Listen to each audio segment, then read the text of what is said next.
Isaías, capítulo de número 6,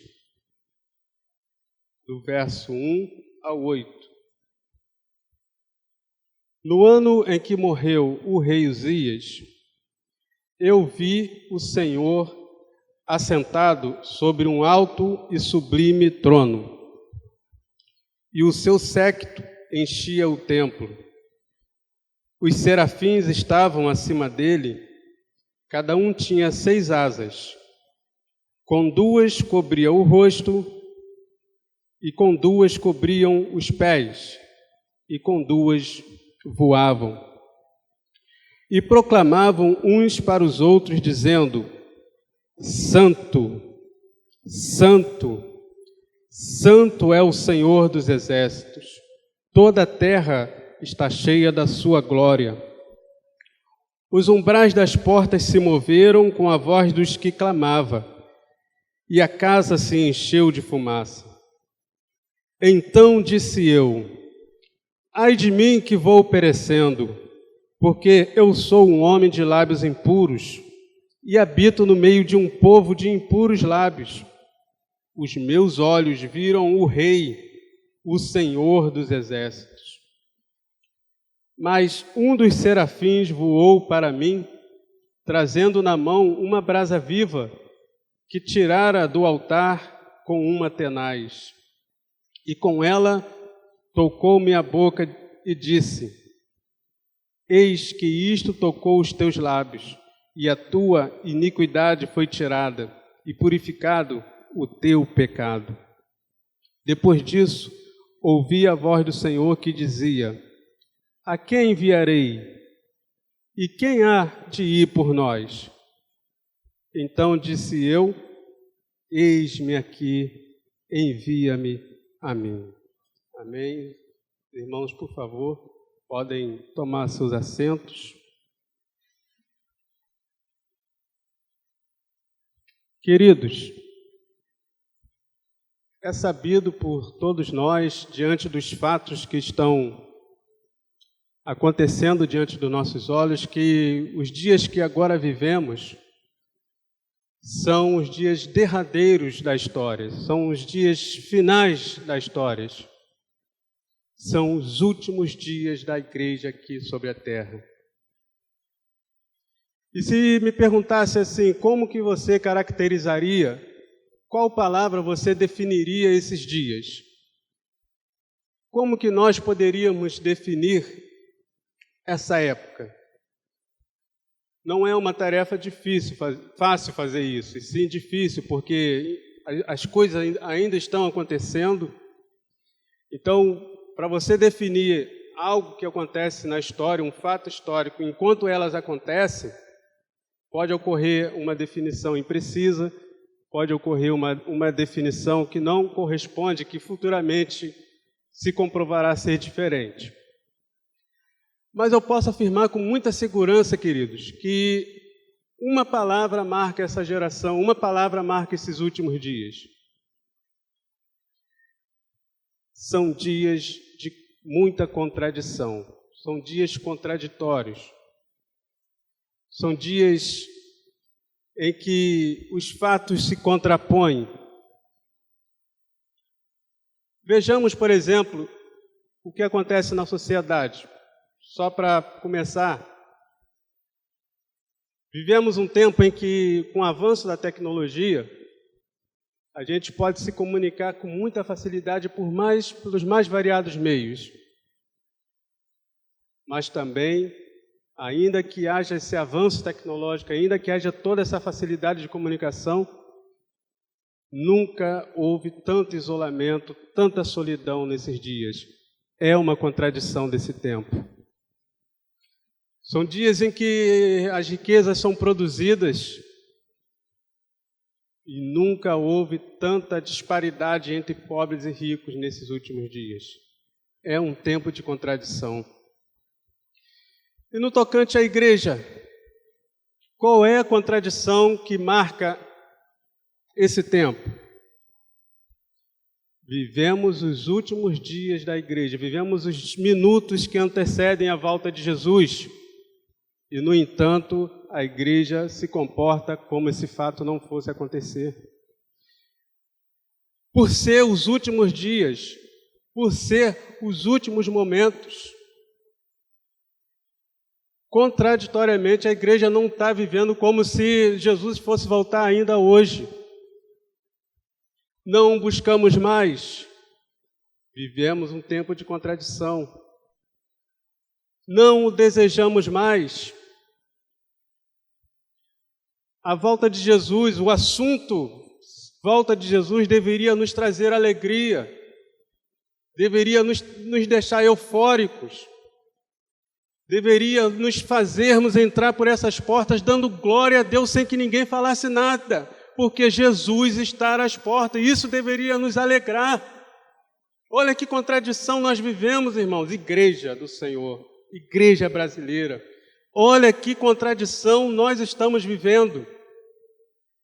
O Senhor Jesus está às portas para buscar a sua noiva, a sua igreja. E nós estamos vivendo como se isso não fosse acontecer.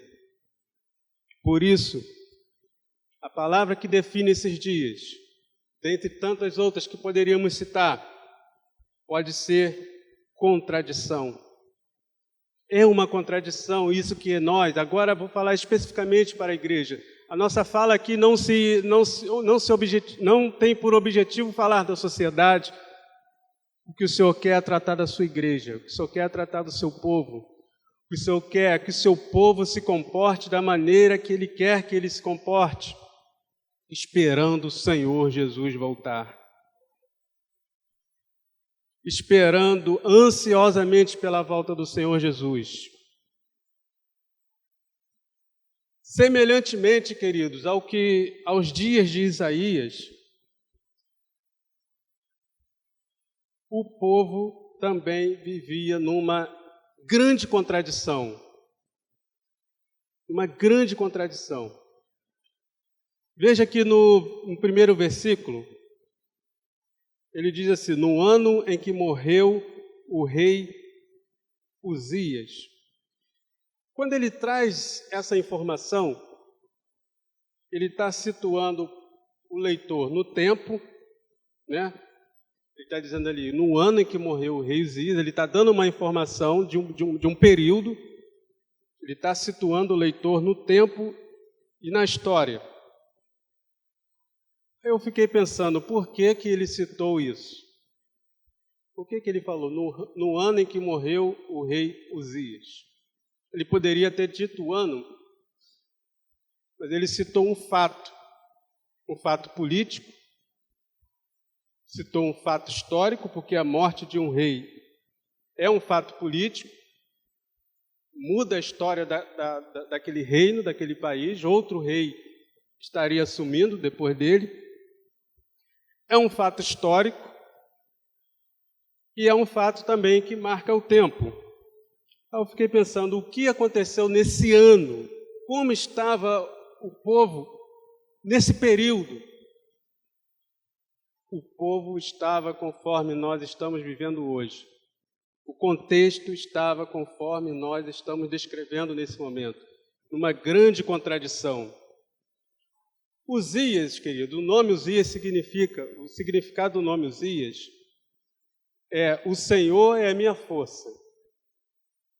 Foi um rei que começou bem a sua trajetória. Em 2 Crônicas, capítulo 26, os irmãos podem acompanhar a história do rei Uzias.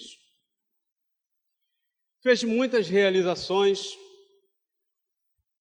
construiu estradas, derrotou exército, reconquistou territórios do antigo Império de Salomão. Então, de fato, a força do Senhor estava com ele. Ele se engrandeceu. Veja comigo, queridos, em 2 Crônicas, capítulo 26, para a gente observar o contexto, como que esse povo vivia numa grande contradição.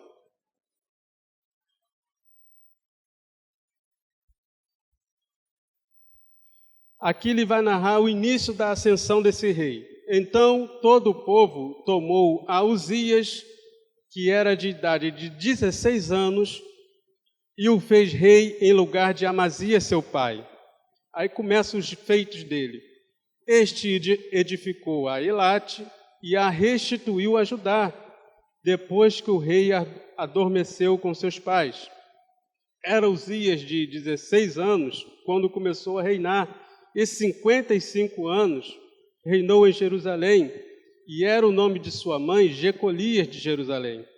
E fez o que era reto aos olhos do Senhor, conforme tudo o que fizera Amazias, seu pai, porque deu a buscar a Deus nos dias de Zacarias, sábio nas visões de Deus, e nos dias em que buscou o Senhor, Deus o fez prosperar, porque saiu e governou contra os filisteus e quebrou o muro de Gate e o muro de Jabné e o muro de Asdod, e edificou cidades em Asdod e entre os filisteus.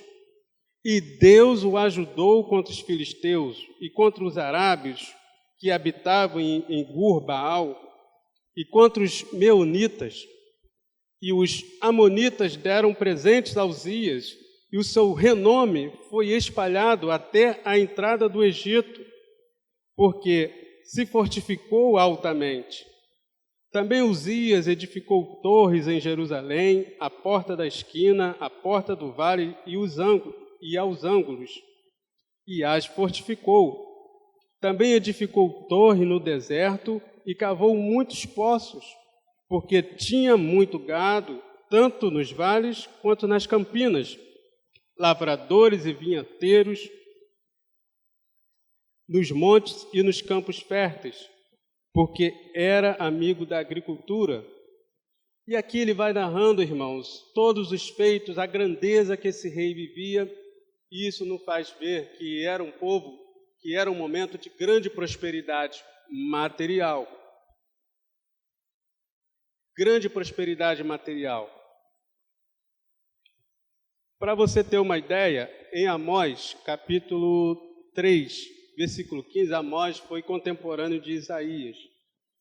A riqueza era tanta que eles construíam palácios, grandes casas, tinha móveis em marfim. Depois os irmãos acompanham lá em Amós, capítulo 3, versículo 15, também no capítulo 6 e no versículo 4. Os ricos desfrutavam de luxo. Agora veja, irmãos, que contradição. Mesmo diante de tanta riqueza, mesmo diante de tantos feitos, veja o que Isaías vai falar para esse mesmo povo. Isaías no capítulo 1. Veja comigo, por favor, em Isaías capítulo 1, como estava a realidade espiritual desse povo.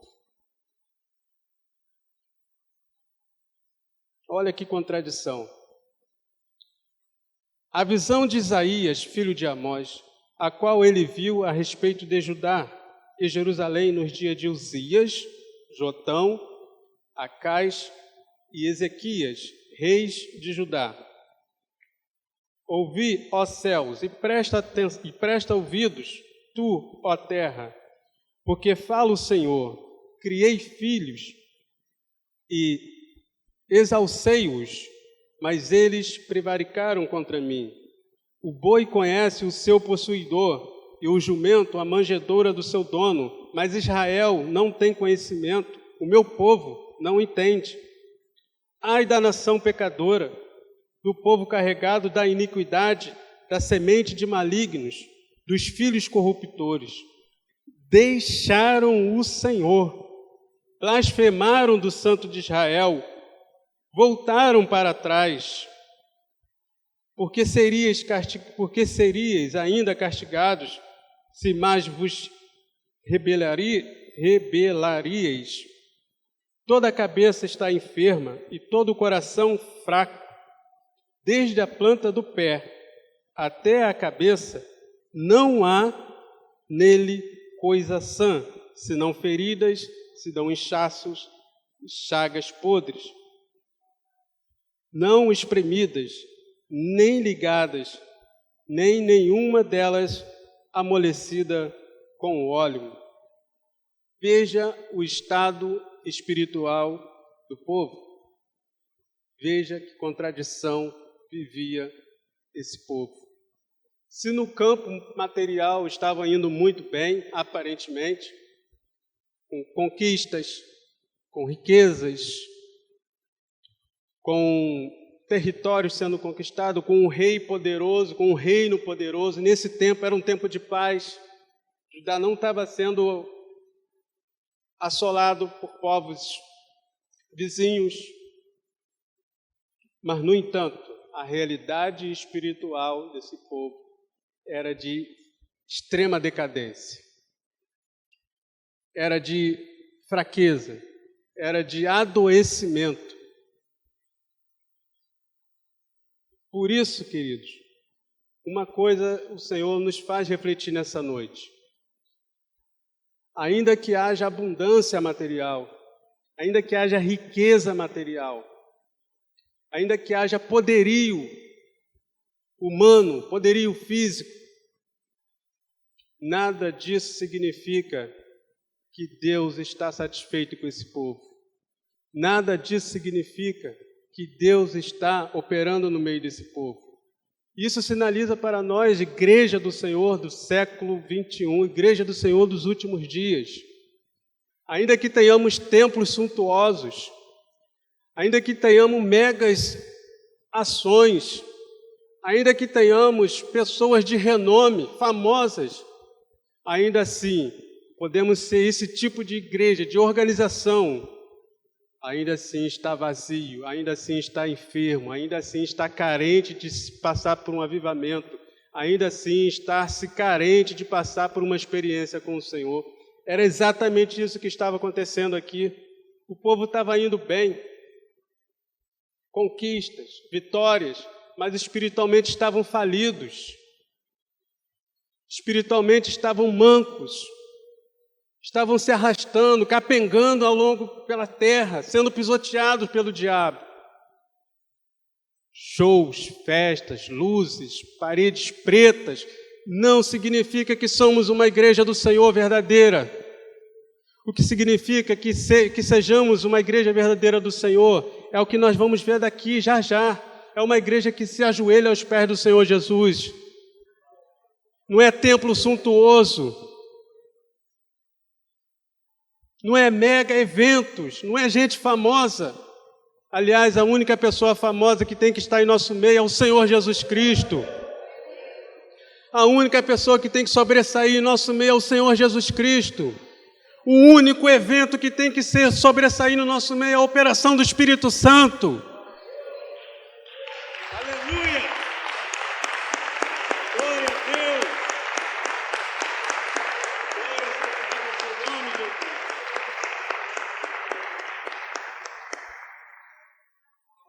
E foi nesse cenário que Isaías foi chamado pelo Senhor. Foi nesse cenário, foi nesse contexto que Isaías foi levantado pelo Senhor. A Bíblia não diz que Isaías foi chamado, que o ministério dele começou nesse dia, nesse evento. Até porque já havia outras profecias antes desse dia, antes desse evento.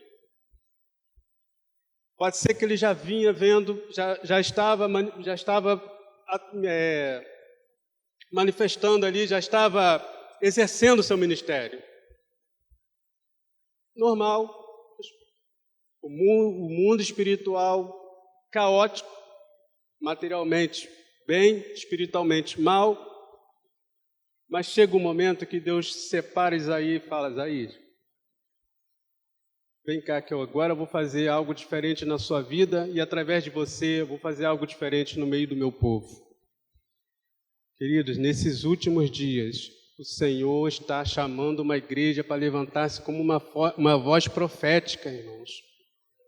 Uma voz profética para anunciar a esse povo que o Senhor Jesus está voltando, que a forma como as pessoas estão vivendo hoje não está agradando ao Senhor. A forma como o mundo está vivendo, já é certo que Deus não está se agradando, estão em pecado. Mas a forma como nós, Igreja do Senhor, muitas das vezes nos comportamos, também não está agradando ao Senhor. A semelhança de Isaías, o Senhor está levantando uma voz profética nesses últimos dias. Não é para nós vermos o que está acontecendo, irmãos, e fingir que nada está acontecendo, só olhar no plano material. Mas precisamos olhar no plano espiritual. Veja o que aconteceu com Isaías no capítulo 6. No ano em que morreu o rei Uzias, eu vi o Senhor assentado sobre um alto e sublime trono, e o seu séquito enchia o templo.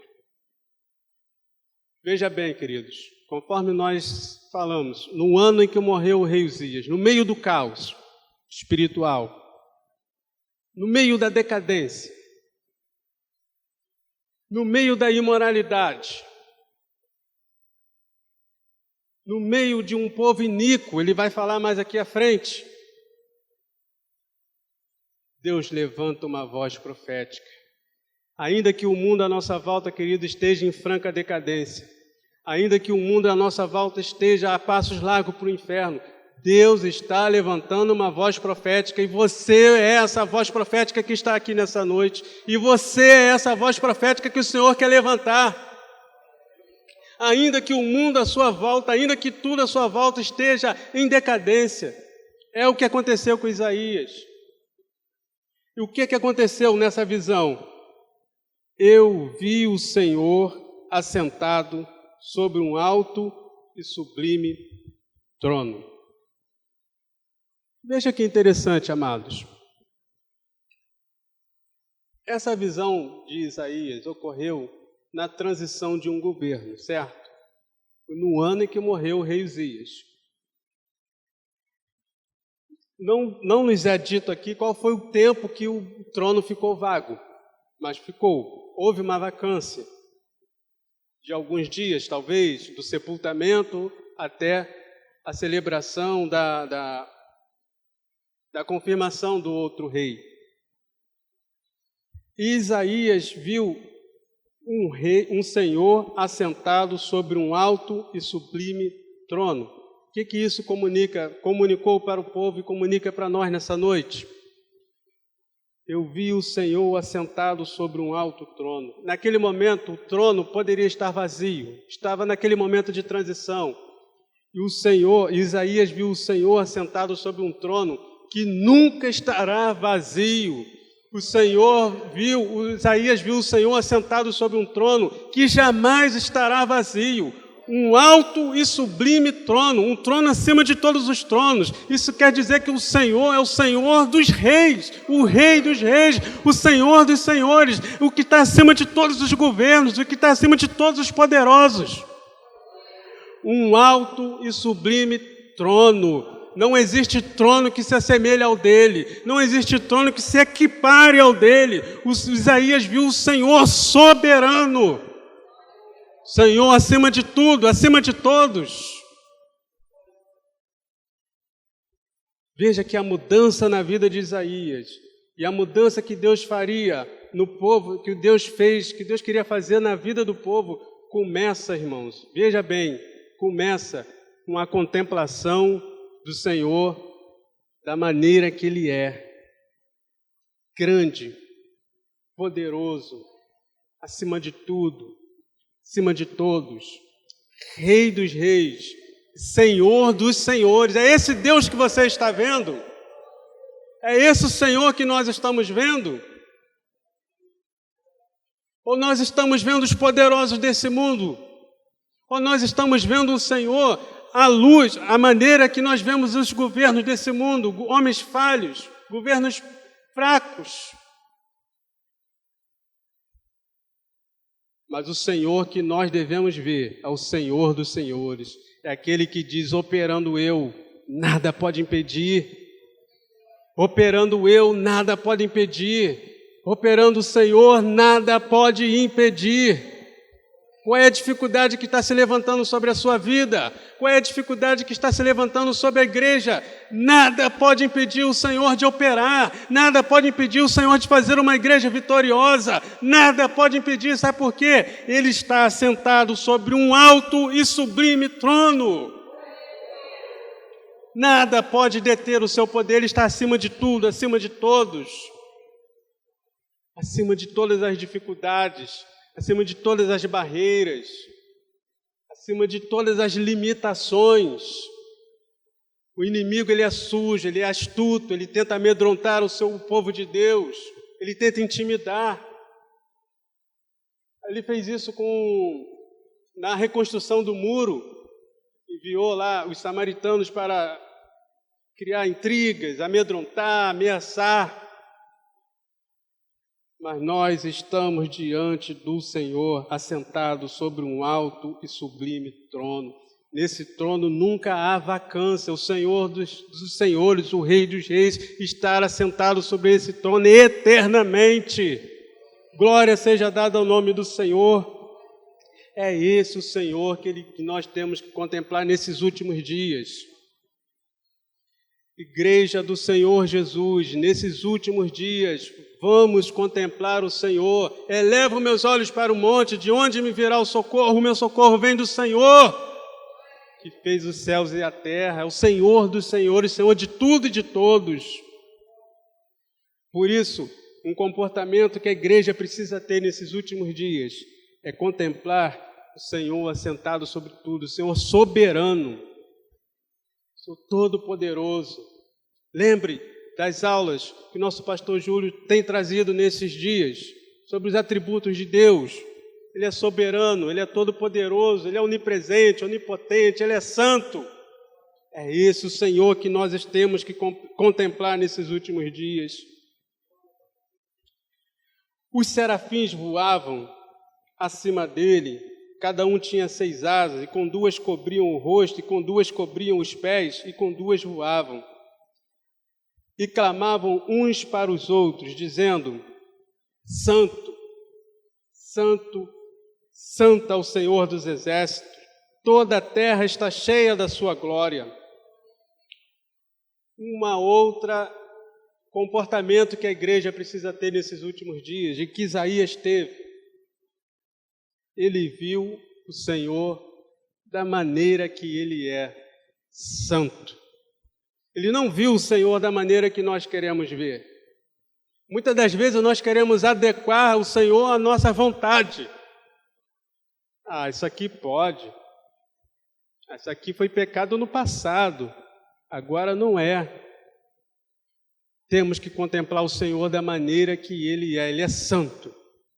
Não é o Senhor que tem que se adequar a mim, sou eu que tenho que me adequar ao Senhor, é a igreja do Senhor que tem que contemplá-lo da maneira que Ele é, santo.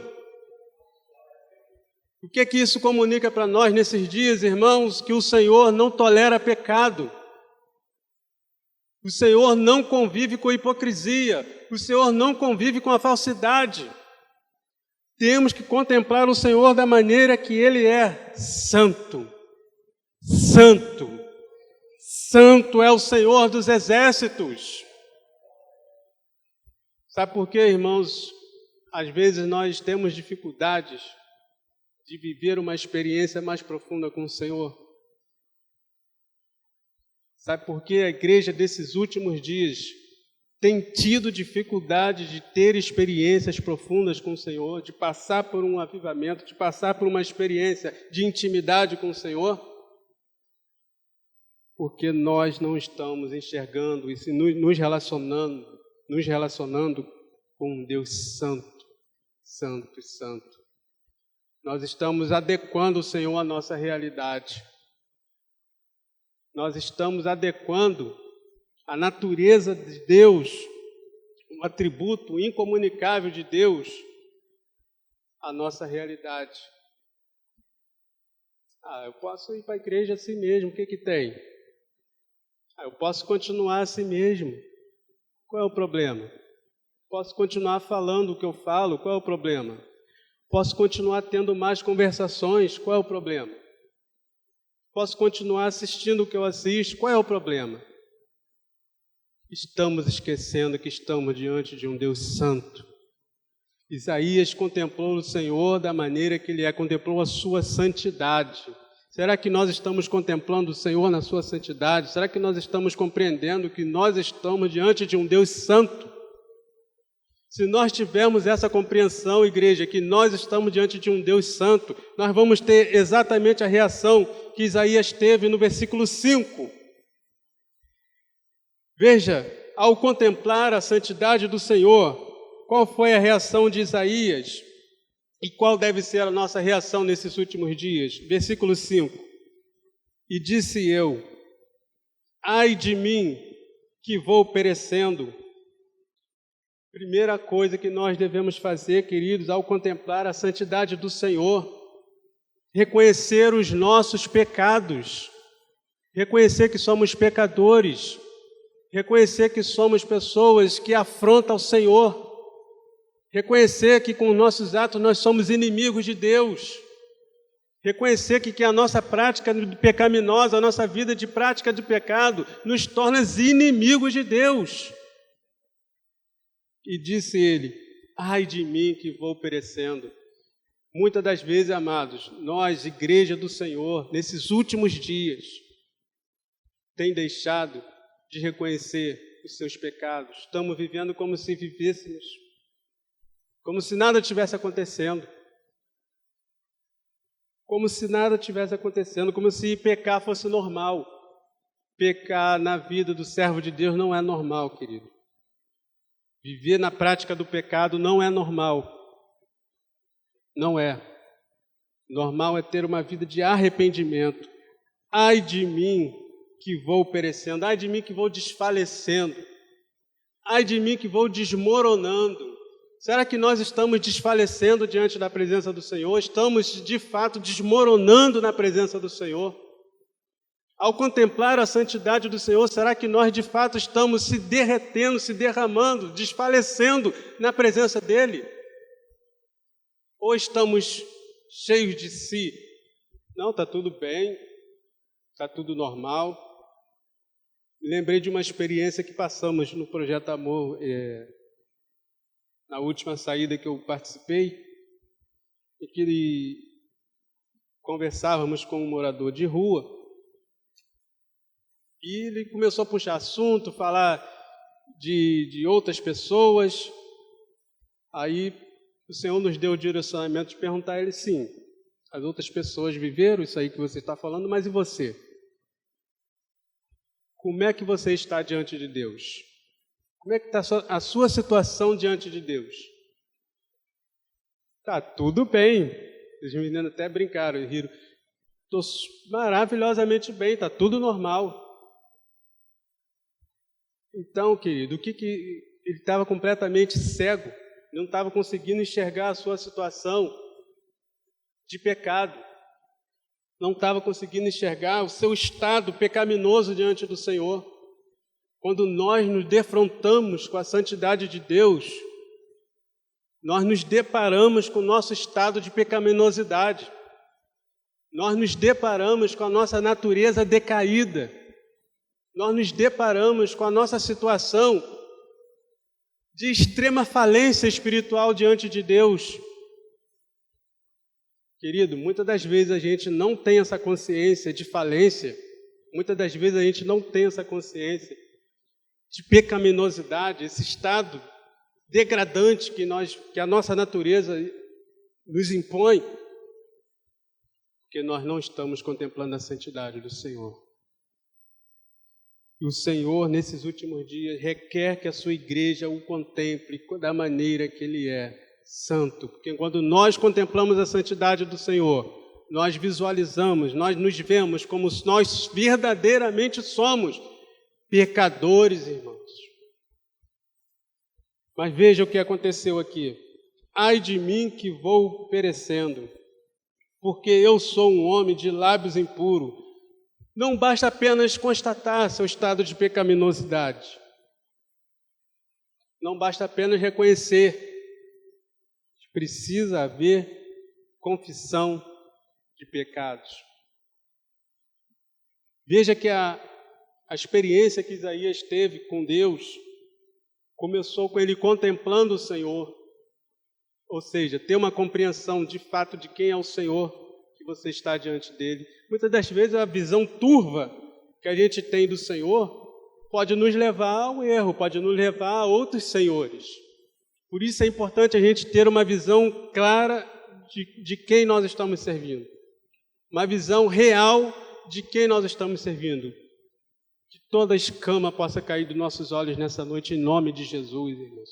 Contemple o Senhor da maneira que Ele é, santo, santo e santo. Glória seja dada ao nome do Senhor. A confissão de pecado, após ele constatar que ele é pecador, após ele constatar que ele está diante de um Deus santo, automaticamente ele se prostra diante de Deus e confessa seus pecados.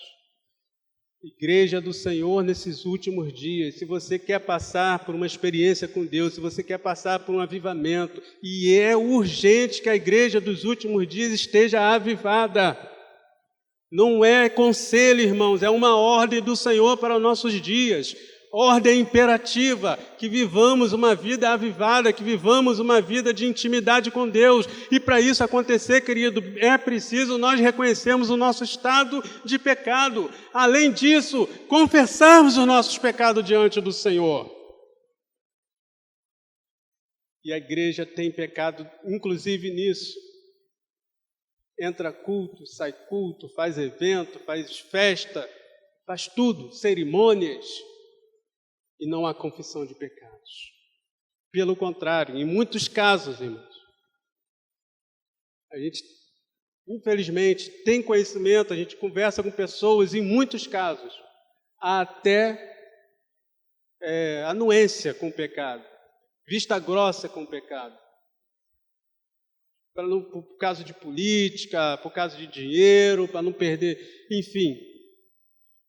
Mas o Senhor Jesus está nos alertando nessa noite, que para vivermos da maneira que Ele quer que vivamos nesses últimos dias, nós precisamos viver uma vida de intimidade com Deus.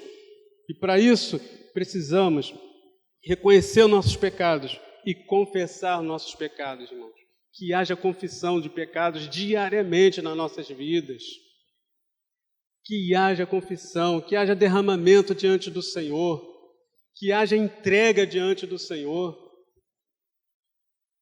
Vai muito além de chegar para o Senhor numa oração e falar: Senhor, perdoa todos os meus pecados. Isso não é confissão. Não é confissão.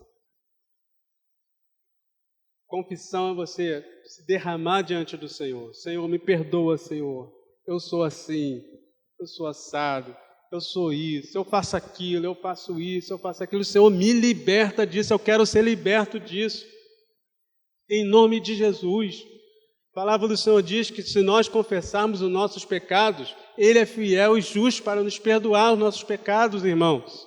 É a palavra do Senhor que nos garante isso. Não é filósofo, não é pensador, é o Senhor que nos garante que se confessarmos os nossos pecados, Ele é fiel e justo para nos perdoar. Muitas das vezes deixamos de viver experiências profundas com Deus, porque não confessamos os nossos pecados. Deixamos eles guardadinhos, nos escombros dos nossos corações, nos enganando a nós mesmos. Mas em nome do Senhor Jesus, que ao dobrarmos os nossos joelhos, que nós possamos nos derramar diante do Senhor e confessar a Ele todas as nossas mazelas, queridos, para que possamos viver uma vida cheia do Espírito Santo.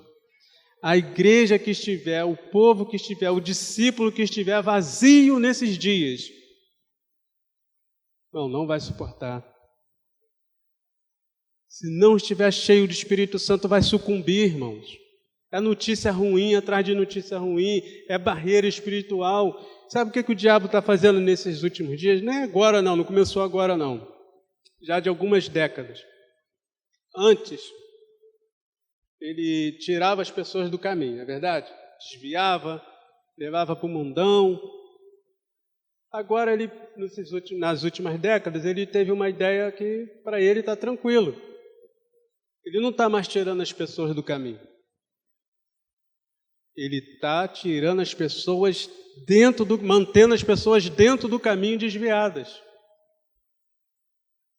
Ele está trazendo confusão dentro do caminho, com erro doutrinário, com heresias, com falta de foco.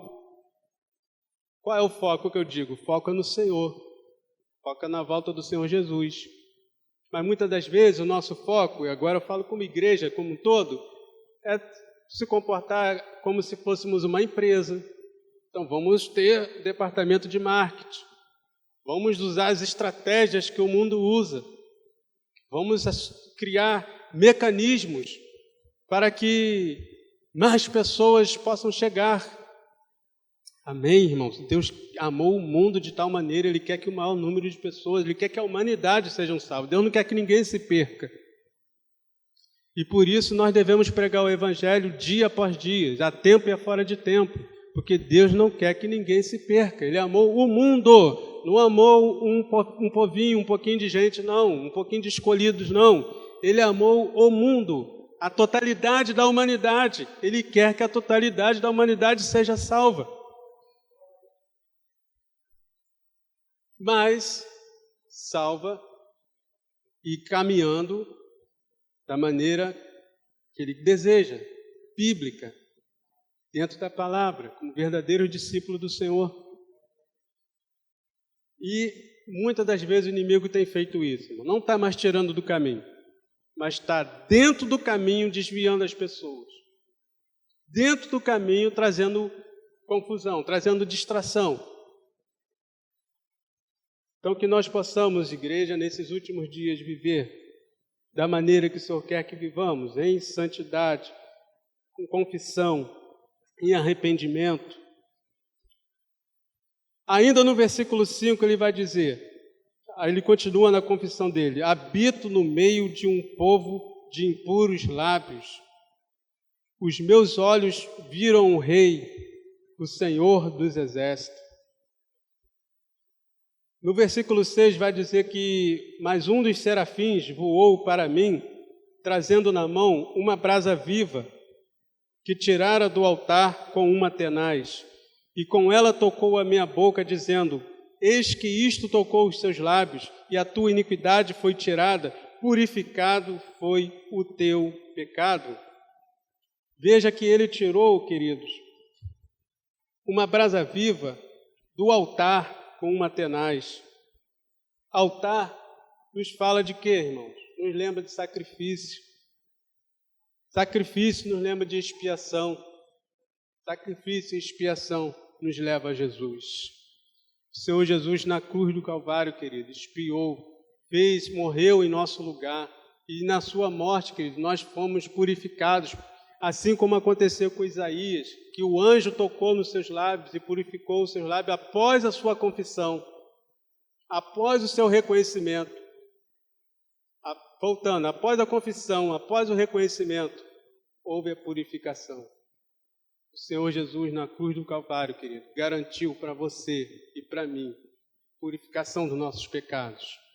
Basta você e eu nessa noite confessar os nossos pecados e se derramar diante dele, e ele estará nos perdoando de todos os nossos pecados. Amém, igreja?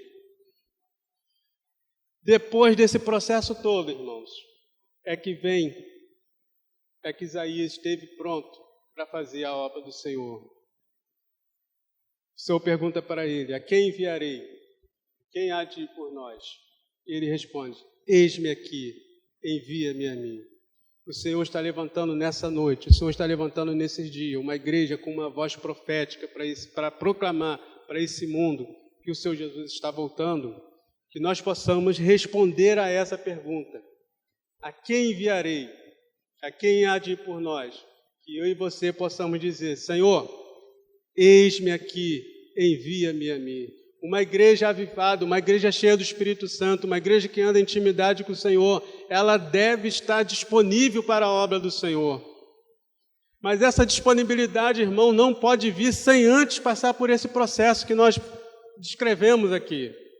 Não adianta nós querermos fazer, alguém querer fazer sem antes passar pela purificação, sem antes passar pelo reconhecimento de pecado, sem antes passar pelo arrependimento, sem antes contemplar a santidade do Senhor e sem antes contemplar o Senhor da maneira que Ele é. Por isso o Senhor nessa noite está nos convocando a vivermos uma vida de contemplação dEle, a vivermos uma vida de santidade com Ele, a vivermos uma vida de arrependimento de pecados, a vivermos uma vida de purificação com o Senhor. E assim Ele estará nos levantando, Ele estará nos capacitando, Ele estará nos erguendo para proclamar para esse mundo em alto e bom som que o Senhor Jesus vive e reina para todo sempre. Eu convido meus amados irmãos a se colocar de pé nessa noite. Meu horário já estourou e eu vou estar orando, nós vamos estar orando em nome do Senhor Jesus.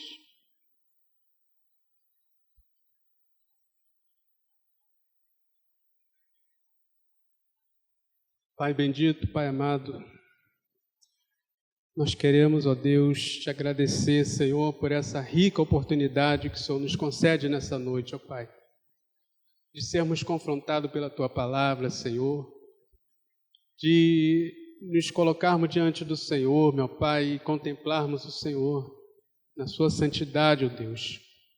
E diante da Sua santidade, ó Pai, nós nos enxergarmos como nós realmente somos. Deus, nós somos homens, ó Deus, vasos de barro, ó Pai, pecadores, ó Pai querido, que o Senhor possa ter misericórdia de nós, ó Pai. Como o profeta reconheceu, ó Pai, que somos homens de lábios impuros, somos homens, ó Deus, que afrontamos o Senhor, ó Pai, com nossos atos, com nossos pensamentos, ó Deus, com nossas atitudes. Meu Deus, mas tem misericórdia de nós, Senhor. Tem misericórdia da Tua igreja, Pai. Meu Deus, o Senhor está querendo levantar nesses últimos dias, Senhor, uma voz profética, ó Pai, nesse mundo decaído, esse mundo de contradições, ó Deus. E essa voz profética é a Tua igreja, Senhor. Essa voz profética é a Tua igreja, somos nós aqui reunidos. Não há prediletos, ó Pai. O Senhor está levantando a Tua igreja com uma voz profética nesses últimos dias. Precisamos nos posicionar, meu Deus, nos ajuda, Senhor. Nos ajuda a tomar posição diante do Senhor, meu Pai. Porque não tem como ser essa voz profética, Deus, nesses últimos dias, se estivermos manchados. Aleluia. Não tem como ser uma voz profética nesses últimos dias se estivermos mancos, se estivermos fraquejando, rastejando pelo chão, Senhor. Se estivermos como aquele monte de esqueletos, ó Pai, aquele monte de ossos espalhados que Ezequiel viu. Aleluia, Senhor. Mas o Senhor, desses ossos secos, ó Pai, daqueles ossos, daqueles esqueletos, o Senhor levantou um povo. O Senhor levantou uma voz profética. Meu Deus, que assim possa estar acontecendo nesse momento, ó Pai. Onde quer que haja, meu Deus, uma pessoa, Deus, onde quer que haja uma vida, Deus, que esteja quebrantada diante do Senhor nessa hora, meu Deus. Em nome de Jesus, Senhor, restaura essa vida, meu Pai amado. Restaura essa vida, Senhor, para que ela seja levantada, meu Deus, para que ela possa dizer: eis-me aqui, Senhor, envia-me a mim. Em nome de Jesus, Senhor, que todos que estão aqui, que todos que vão ouvir essa mensagem, ó Deus, com a Tua permissão, possa, em nome de Jesus, Senhor, se posicionar diante do Senhor e dizer: eis-me aqui, Senhor, envia-me a mim, eu quero ser essa voz profética nesses últimos dias, em nome de Jesus, Senhor. Eu não quero viver como se fosse vivendo um dia após o outro, ó Pai. Eu não quero viver como se nada tivesse acontecendo, ó Deus. Mas eu quero ser essa voz profética, eu quero ser, Senhor, essa pessoa, meu Deus, que eu seja essa resposta que o Senhor perguntou, meu Deus. Que eu seja, e eu e meus irmãos que aqui estão, meu Deus, que eu e a sua igreja que aqui está, Senhor, a IBC, espalhada aqui em São Gonçalo e espalhada por esse Brasil afora, meu Pai, possa dizer em alto bom som: Senhor, eis-me aqui, ó Deus, conte comigo, ó Pai amado, eu quero ser essa voz profética nesses últimos dias, Senhor. Por isso, perdoa, meu Pai amado, perdoa, Senhor, as nossas afrontas. Em nome de Jesus, Senhor, toque, meu Deus amado, com a brasa viva em nossos lábios, ó Pai. Que de nossos lábios não saia fofoca, que de nossos lábios não saia palavra torpe, que de nossos lábios não saia maledicência, Senhor. Mas que de nossos lábios saia a pregação do Teu Evangelho. Que de nossos lábios saia, meu Deus, louvor, Senhor. Que de nossos lábios saia a profecia, meu Pai. A Tua palavra é a profecia que precisamos, que precisa sair de nossos lábios. Que não saia a murmuração de nossos lábios. Toca, Senhor, com uma brasa nos nossos lábios. Meu Deus, em nome de Jesus, que o Senhor possa estar nos enchendo do Teu Santo Espírito, ó Pai amado. Meu Deus, não queremos viver uma vida vazia, Senhor, uma vida de aparência, meu Deus. Não queremos, Senhor. Não queremos viver, Senhor, uma religiosidade, meu Deus, que o Senhor rejeitou aqui, conforme o Senhor fez com Isaías. O Senhor não estava mais querendo sacrifício nenhum deles. Aqueles sacrifícios estavam mal cheirosos nas suas narinas, Senhor. Muitas das vezes assim também o Senhor tem sido os nossos cultos, as nossas reuniões, porque quando não há confissão de pecados, o Senhor não recebe, ó Pai. Quando não há derramamento diante do Senhor, o Senhor não recebe, ó Pai. Vira tudo um teatro, vira tudo uma encenação. Em nome de Jesus, ó Pai amado, que haja despertamento nas nossas vidas, que haja uma renovação das nossas vidas, Senhor. Que possamos aguardar a Tua volta ansiosamente, ó Pai, com alegria, com temor e com tremor, meu Pai. Rejeitando modos viventes desse mundo, rejeitando, ó Deus, as sugestões desse mundo, rejeitando, ó Deus, a maneira desse mundo viver, a maneira desse mundo falar, a maneira desse mundo proceder, meu Pai. Possamos viver conforme a Tua palavra nos manda, Senhor, piedosamente, amando uns aos outros, ó Pai, congregando, ó Deus amado, em nome de Jesus, Senhor, em nome de Jesus. Continua conosco, ó Pai, é o que nós pedimos e agradecemos, em nome de Jesus. Amém.